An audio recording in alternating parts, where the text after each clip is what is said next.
সমস্ত বন্ধুদের জানাচ্ছি শুভ সকাল। আমি মুনমুন, ব্লগার মুনমুন চ্যানেলে তোমাদের জন্য আবারও একটা নতুন ব্লগ নিয়ে চলে এসেছি। আশা করছি ভিডিওটা তোমাদের খুব ভালো লাগবে, তাই পুরো ভিডিওটা দেখার জন্য অনুরোধ রইল। যে যেখান থেকে ভিডিওটা দেখছো নিশ্চয়ই তোমরা ভালো আছো। আগামী দিনেও ভালো থেকো, সুস্থ থেকো। আর দেখো, এখন তো শীতকাল মানে বেগুন পোড়ার স্বাদটা অনেকটাই বেশি। আর সেই জন্যই আজকে আমাদের বাড়িতে মুড়ির সঙ্গে এটা দিয়েই খাওয়া হবে, বেগুন পোড়া। তো বলতে বলতে মোটামুটি আমি বেগুন পোড়া মুড়ি খেয়ে নিয়েছি। আর ওই যে দেখো, গামলাতে রয়েছে বাসনগুলো, ওগুলো মুড়ি খাওয়ার বাসন। ভিডিও শুরু করার আগে বড়দের জানাই প্রণাম, ছোটদের জন্য রইল অনেক অনেক ভালোবাসা। আজকের ব্লগটা একটু অন্যরকম, তাই সবাই একটু দেখো, আর নিশ্চয়ই তোমাদের ভালো লাগবে। এই যে টিফিন বক্সটা ছিল, এটা আগে ধুয়ে নিচ্ছি।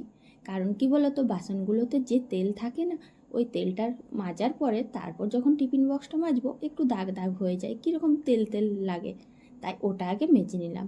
আর বাসনগুলো মাজবো কোথায়, ডাবটা আমার পড়েই গেল। একটু বেশি জল ফেলে দেওয়ার পর না গামলাটা পড়ে গিয়েছে, তো ওটা আমি পরে তুলবো, আগে কাপড়গুলোই কেচে নিই। আজকের ব্লগটা কিন্তু সকাল থেকে না, একটু বেলা হয়েছে, এখন বাজে প্রায় 9টা 10 মতো। আর সকালবেলায় তাড়াতাড়ি সব কাজকর্মগুলো করে নিয়েছি, খাবারও খেয়ে নিলাম, আর সবজিও কিছু কেটে রেখেছি যাতে রান্না করতে সুবিধে হয়। কারণ আজকের যে ব্লগটা করছি সেটার জন্য একটু সময় দরকার, আর তাই কাজগুলো এগিয়ে রেখেছি।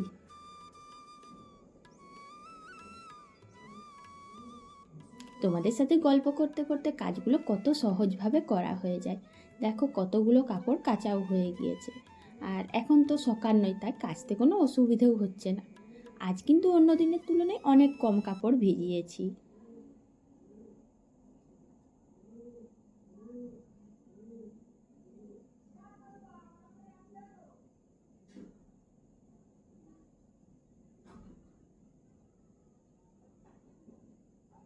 আজকে কাজগুলো করছি আর অনেক তাড়াহুড়ো করেছি, সেই জন্য ঠান্ডাটাও আমাকে কম লাগছে।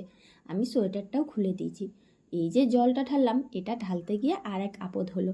সামনে একটা যে বাটি ছিল ওটাও ভেসে চলে গেল। মোটামুটি সব বাসনগুলো এসে করে আমি মাজবো, আগে কাপড়গুলো মিলে দিয়ে আসি।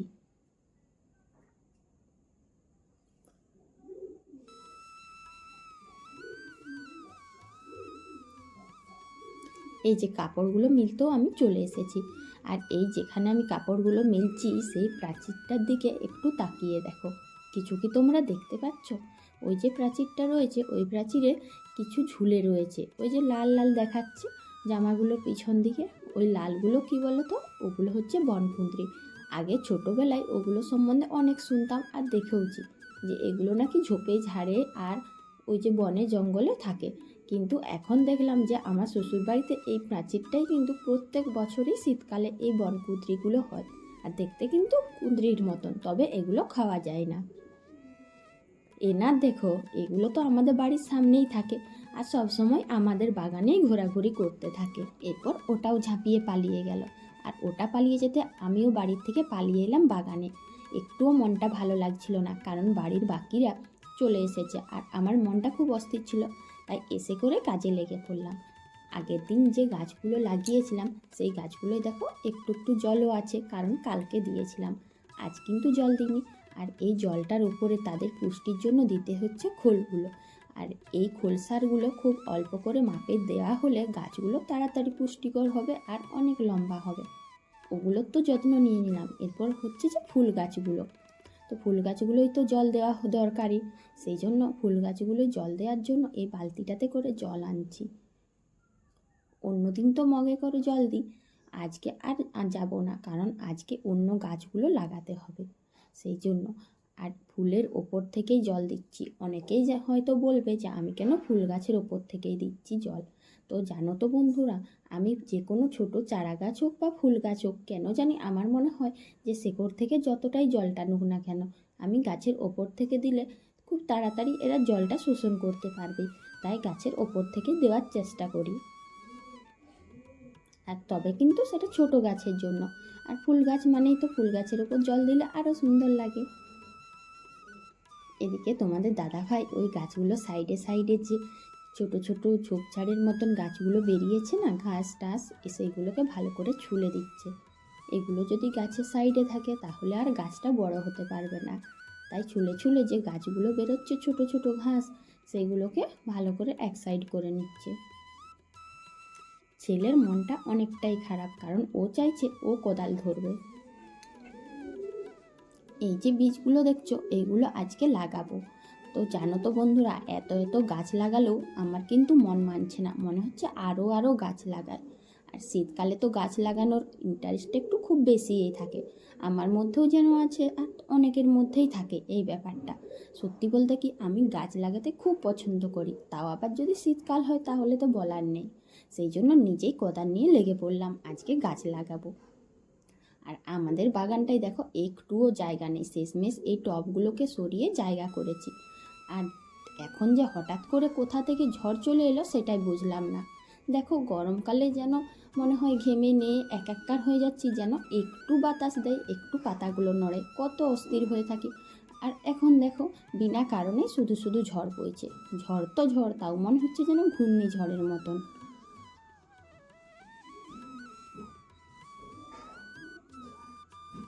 এই দিকটা তোমরা দেখলেই বুঝতে পারবে।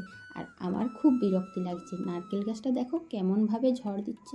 হঠাৎ করে বাগানের কাজ করতে করতে খুব বিরক্তি লেগে গেল, ঠান্ডা লাগছে। আর জানোই তো যে স্নান করেই এসেছি, তারপরে সোয়েটারও নিইনি কারণ কাজ করছিলাম। তার মধ্যে যদি শীতকালে এরকম ঝড় বয়ে, বলো তো কার না বিরক্তি লাগে। তো খুব বিরক্তিও লাগছিল। শেষমেশ 2-3 মিনিট পরে ঝড়টা থেমে গেল।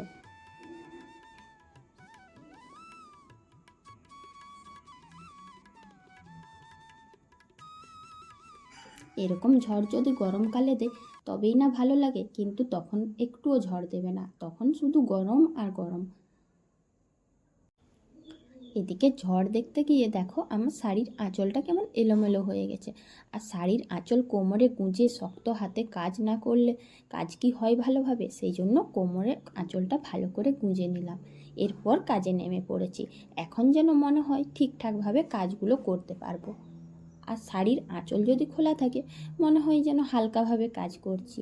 তাই শাড়ির আঁচলটা গুঁজে এখন যতগুলো বীজ আছে সবগুলো পুঁতে দেব।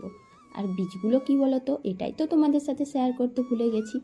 ওগুলো হচ্ছে সিম আর বিনস, এই দুটো।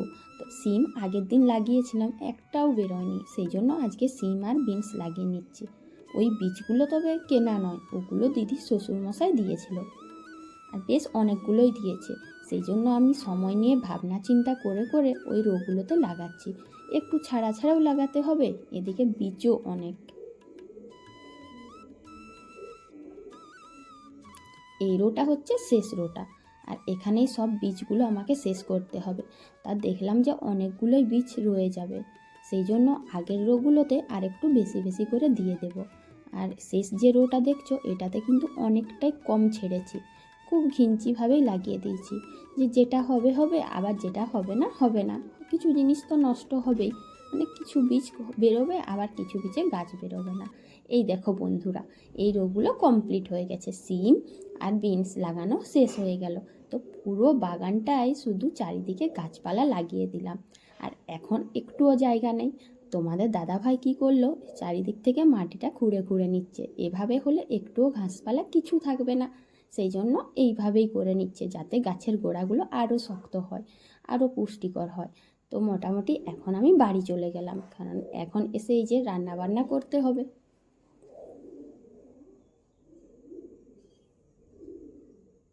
তোমাদের বললাম না সবজি কেটে দিয়ে গেছিলাম, এই যে লাউটা দেখছো, এই লাউটা কেটে দিয়ে গেছিলাম, এই লাউয়ের পোস্ত করব।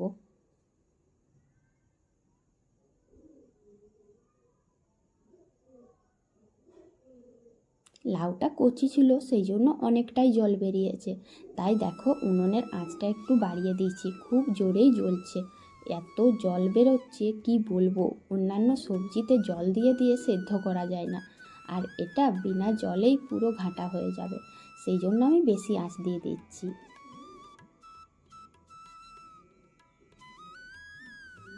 তো জানো তো বন্ধুরা, মানে আজকে পুরো বাগানে গাছ লাগানো শেষ হলো।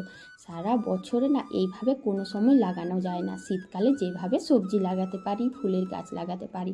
আজ মনটা অনেক খুশি যে এত এত গাছ লাগাতে পেরেছি। আর আমাকে তো তোমাদের দাদাভাই বললেই দিচ্ছে যে এত গাছ লাগিয়েও তোমার মন ভরছে না, তবু যেন মনে হচ্ছে আবার একটু কিছু যদি কোনো ফলের বা ফুলের বা সবজি কোনো গাছ লাগানো যেত খুব ভালো হতো। আর এরকম বাগানের মধ্যে গাছ লাগালে মনটাও খুব ভালো থাকে। তো যাই হোক, পোস্তটা দেখো একটু ঢাকা দিয়ে দিলাম, কারণ পোস্তটা অনেকটাই জল বেরিয়েছিল ঠিকই, তবে সেদ্ধ হয়নি, সেই জন্য আর একটু সেদ্ধর জন্য ওই থালাটা ঢাকা দিয়ে দিয়েছি।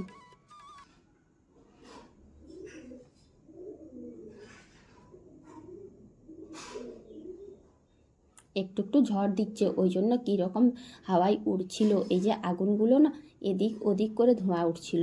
তো এখন না মনে হচ্ছে যেন কী ব্যাপার রে বাবা, গরমকালের বদলে শীতকালে কেন এত ঝড় দিচ্ছে। দুটো লঙ্কাও শেষে দিয়ে দিলাম, এখন পোস্তটা নামাবার সময়, কারণ লঙ্কাগুলো আগে দিলে ঘাঁটা হয়ে যাবে আর ছেলেও খাবে না। আজ বানাচ্ছি এই লাউ পোস্ত আর শাক ভাজা। শাকটা কেটে দিয়ে গেছিলাম আর লাউটাও কেটে দিয়ে গেছিলাম, অনেকটাই সুবিধে হলো রান্না করতে।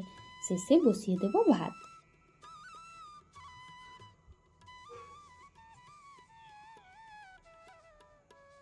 শাকটা ভালো করে ধুয়ে দিয়ে গেছিলাম, তাও এই জায়গাটার ওপরে রেখেছিলাম বলে জলটা ফেলে ভালো করে শাকটা বসিয়ে দিচ্ছি।